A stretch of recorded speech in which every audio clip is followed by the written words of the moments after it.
Friends ಎಲ್ಲರೂ ಹೇಗಿದ್ದೀರಾ? ಇವತ್ತು ನಾನು ಈಸಿಯಾಗಿ ಆಲೂಗೆಡ್ಡೆ ಬೋಂಡನ ಹೇಗೆ ಮಾಡೋದು ಅಂದ್ಬಿಟ್ಟು ತಿಳಿಸ್ಕೊಡ್ತಾ ಇದ್ದೀನಿ. ಮೊದಲಿಗೆ ನಾನು ಆಲೂಗೆಡ್ಡೆನ ಚೆನ್ನಾಗಿ ಕುಕ್ಕರಲ್ಲಿ ಬೇಯಿಸ್ಕೊಂಡಿದ್ದೀನಿ. ಅದಾದಮೇಲೆ ನಾನು ಕೈಯಲ್ಲೇ ಒಂದು ಪ್ಲೇಟಿಗೆ ಹಾಕ್ಕೊಂಡು ಚೆನ್ನಾಗಿ ಸ್ಮ್ಯಾಶ್ ಮಾಡ್ಕೊಂಡಿದ್ದೀನಿ. ಅದಾದಮೇಲೆ ನಾನು ಸ್ವಲ್ಪ ಕೊತ್ತಂಬರಿ ಸೊಪ್ಪು ಮತ್ತು ಹಸಿಗೆ ಮೆಣಸಿನ್ಕಾಯಿನ ಎರಡೂ ಚೆನ್ನಾಗಿ ಸಣ್ಣಗೆ ಕಟ್ ಮಾಡಿಬಿಟ್ಟು ನಾನು ಹಾಕ್ಕೊತಾ ಇದ್ದೀನಿ. ಹಾಕ್ಕೊಂಡು ನೀವು ಚೆನ್ನಾಗಿ ಮಿಕ್ಸ್ ಮಾಡ್ಕೊಬೇಕಾಗುತ್ತೆ.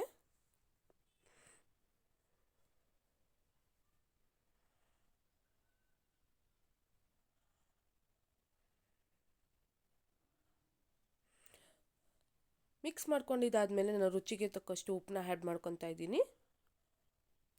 ಉಪ್ಪನ್ನ ಆ್ಯಡ್ ಮಾಡ್ಕೊಂಡು ಚೆನ್ನಾಗಿ ಮಿಕ್ಸ್ ಮಾಡ್ಕೊಳ್ಳಿ. ಅದಾದಮೇಲೆ ಒಂದು ಪ್ಯಾನ್ನ ತೊಗೊಂಡಿದ್ದೀನಿ, ಎಣ್ಣೆ ಹಾಕ್ಕೊಂಡಿದ್ದೀನಿ. ಎಣ್ಣೆ ಕಾದ ನಂತರ ಸ್ವಲ್ಪ ಸಾಸಿವೆ, ಸ್ವಲ್ಪ ಜೀರಿಗೆನ ಹಾಕ್ಕೊತಾ ಇದ್ದೀನಿ. ಸಾಸಿವೆ ಜೀರಿಗೆ ಸಿಕ್ಕಿದಾದಮೇಲೆ ಒಂದು ಸ್ವಲ್ಪ ಆಗುವಷ್ಟು ಅರಿಶಿನ ಪುಡಿನ ನಾನು ಹಾಕ್ಕೊತಾ ಇದ್ದೀನಿ. ಅರಿಶಿನ ಪುಡಿನ ನಾನು ಆ್ಯಡ್ ಮಾಡ್ಕೊಂಡು ನಾನು ಗ್ಯಾಸ್ನ ಆಫ್ ಮಾಡ್ಕೊತಾ ಇದ್ದೀನಿ.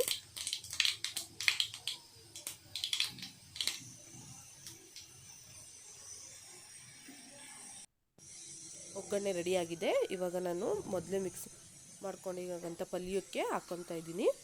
ಬಿಸಿ ಇರುತ್ತೆ ನೋಡ್ಕೊಂಡು ಹಾಕ್ಕೊಳ್ಳಿ. ನೀವು ಕಲಿಸ್ಕೊಬೇಕಾದ್ರೂ ಅಷ್ಟೇ ಬಿಸಿ ಇದ್ದಾಗೆ ಕಲಿಸ್ಕೊಬೇಡಿ. ಅದು ಸ್ವಲ್ಪ ತಣ್ಣಗಾದ್ಮೇಲೆ ನೀವು ಕಲಿಸ್ಕೊಳ್ಳಿ.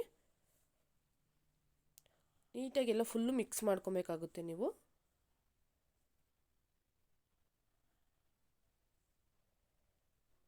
ಮಿಕ್ಸ್ ಮಾಡ್ಕೊಂಡಿದ್ದಾದಮೇಲೆ ನಾನು ಒಂದು ನಿಂಬೆಹಣ್ಣು ಗಾತ್ರದಷ್ಟು ನಾನು ಉಂಡೆನ ಮಾಡ್ಕೊತಾ ಇದ್ದೀನಿ. ಮೊದಲೇ ನಾನು ಉಂಡೆನ ಎಲ್ಲ ರೆಡಿ ಮಾಡ್ಕೊಂಡು ಇಕ್ಕೊತಾ ಇದ್ದೀನಿ.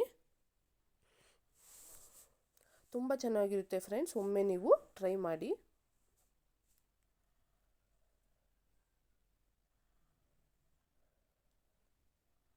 ನೋಡಿ, ನಾನು ಒಂದು ನಿಂಬೆಹಣ್ಣು ಗಾತ್ರದಷ್ಟು ನಾನು ಮಾತ್ರ ಮಾಡ್ಕೊಂಡಿದ್ದೀನಿ. ಜಾಸ್ತಿ ದಪ್ಪಗೂ ಮಾಡ್ಕೊಬೇಡಿ, ಸಣ್ಣಗೂ ಮಾಡ್ಕೊಬೇಡಿ. ಒಂದು ಮೀಡಿಯಮಲ್ಲಿ ಮಾಡಿಕೊಂಡ್ರೆ ತುಂಬ ಚೆನ್ನಾಗಿ ಬೇಯುತ್ತೆ. ಅದಾದಮೇಲೆ ಒಂದು ಪ್ಯಾನ್ ತೊಗೊಂಡಿದ್ದೀನಿ. ನಾನು ಒಂದು ಪ್ಯಾನಿಗೆ ಸ್ವಲ್ಪ ಕಡಲೆ ಹಿಟ್ಟನ್ನ ಹಾಕ್ಕೊತಾ ಇದ್ದೀನಿ. ಕಡಲೆ ಹಿಟ್ಟಿಗೆ ನಾನು ರುಚಿಗೆ ತಕ್ಕಷ್ಟು ಉಪ್ಪನ್ನ ಆ್ಯಡ್ ಮಾಡ್ಕೊತಾ ಇದ್ದೀನಿ. ಉಪ್ಪು ನೋಡ್ಕೊಂಡು ಹಾಕ್ಕೊಳ್ಳಿ, ಪಲ್ಯ ಕೂಡ ನಾವು ಆ್ಯಡ್ ಮಾಡಿರ್ತೀವಿ.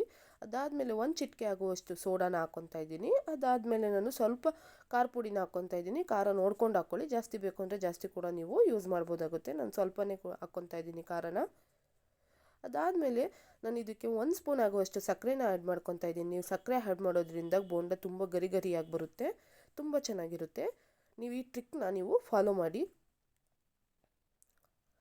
ಅದಾದಮೇಲೆ ನಾನು ಸ್ವಲ್ಪನೇ ನೀರು ಹಾಕ್ಕೊಂಡು, ಜಾಸ್ತಿ ಗಟ್ಟಿಗೂ ಕಲಿಸ್ಕೊತಾ ಇಲ್ಲ, ಜಾಸ್ತಿ ತೆಳ್ಳಗೂ ಕಲಿಸ್ಕೊತಾ ಇಲ್ಲ, ಒಂದು ಮೀಡಿಯಮ್ ಇದರಲ್ಲಿ ನಾನು ಹಿಟ್ಟನ್ನ ಕಲಿಸ್ಕೊತಾ ಇದ್ದೀನಿ.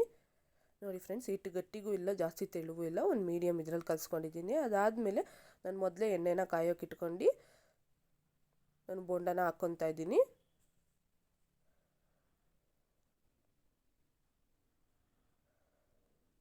ತುಂಬ ಚೆನ್ನಾಗಿರುತ್ತೆ, ಒಮ್ಮೆ ನೀವು ಟ್ರೈ ಮಾಡಿ. ನನ್ನ ವಿಡಿಯೋ ಏನಾದರೂ ನಿಮಗೆ ಇಷ್ಟ ಆಗಿದ್ದರೆ ಪ್ಲೀಸ್ ಸಬ್ಸ್ಕ್ರೈಬ್ ಮಾಡ್ಕೊಳ್ಳಿ, ನನ್ನ ಚಾನಲ್ನ ಲೈಕ್ ಮಾಡಿ, ಶೇರ್ ಮಾಡಿ, ಕಮೆಂಟ್ ಮಾಡಿ. ಇನ್ನೂ ತುಂಬ ವಿಡಿಯೋಸ್ನ ನಾನು ನಿಮಗೆ ಹಾಕ್ತಾಯಿರ್ತೀನಿ.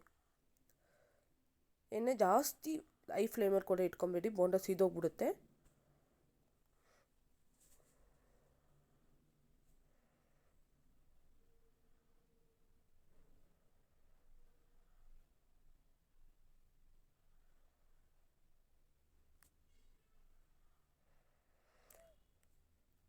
ಸ್ವಲ್ಪ ತಿರುವು ಹಾಕ್ಕೊಳ್ಳಿ. ನೋಡಿ ಫ್ರೆಂಡ್ಸ್, ಬೋಂಡ ರೆಡಿಯಾಗಿದೆ. ನನ್ನ ವಿಡಿಯೋ ಏನಾದರೂ ನಿಮಗೆ ಇಷ್ಟ ಆಗಿದೆ ಪ್ಲೀಸ್ ನನ್ನ ಚಾನಲ್ನ ಸಬ್ಸ್ಕ್ರೈಬ್ ಮಾಡ್ಕೊಳ್ಳೋದು ಮರಿಬೇಡಿ. Thank you.